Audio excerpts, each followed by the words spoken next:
Welcome to Leadership Upgrade. If someone was sitting with you right now and they asked you, what do you think leadership is? How do you define it? What are the main things that a leader has to do? In this leadership nugget, we want to cover 3 main areas of work of a leader that are must-haves, and I think you'll agree with it. So let's dive into it. Leadership Nugget.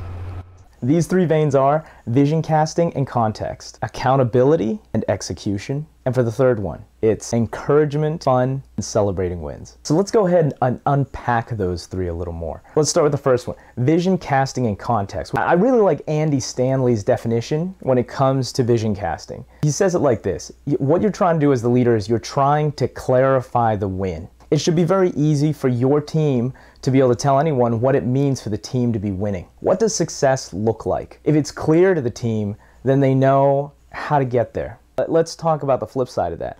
If there is no clarification of the win and the vision's unclear, people really don't know if they're succeeding, and that can be a very frustrating environment. So as leaders, it's a big part of our job to make sure that it's clear that we're clarifying the win. With the context half of it, it's helping every team member really understand, hey, when you do this part of what this overall project is, that's how all of us get to the end. I think context is really critical because it helps a leader to directly answer the question for their team, why do I matter right now, right here? Let's go ahead and dive into the next one, execution and accountability now. Let me ask you, in your current teams, how do you go about keeping the team accountable? I believe the leader's role when it comes to accountability is being chief question asker. Your job is not to necessarily be lording over people, but you are the regular sounding board to be walking around, asking how things are going, making sure things are on track, and helping to be a mirror for people to be able to do their best work. We ourselves as leaders, we need to be keeping the score and having people help us keep the score on how we're doing so that we can continue to progress. But it's the leader's job to make sure that accountability and systems of accountability are in place. Are you executing?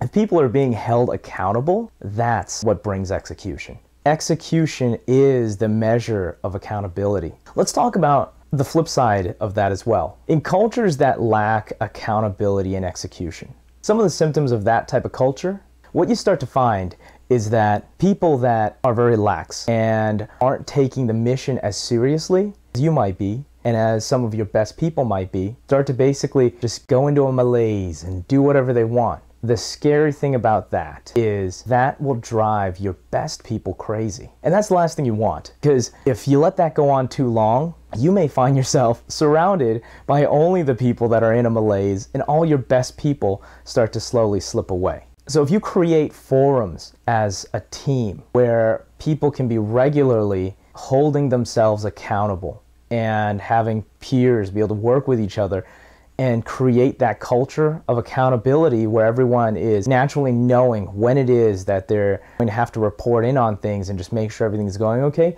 that's probably the most comfortable way to hold your team accountable.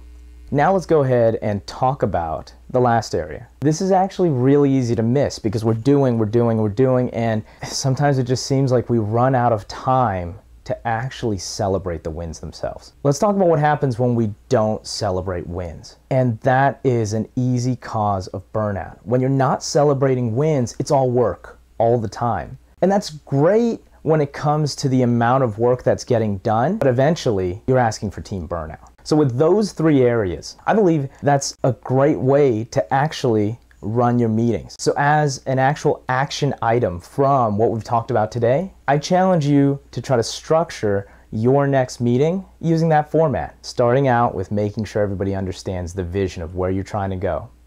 What's the team trying to do?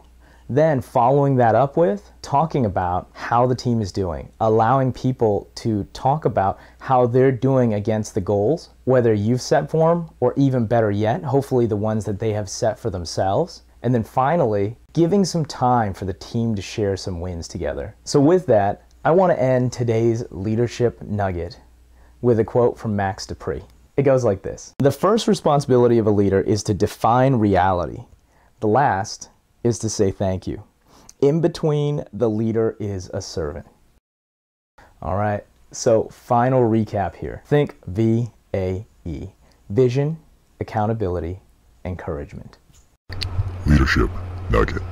I'd love to hear your ideas as well. So feel free to share in the comments what type of systems you've used when it comes to team accountability. My name's James Wang, and thank you for joining us today for this Leadership Nugget.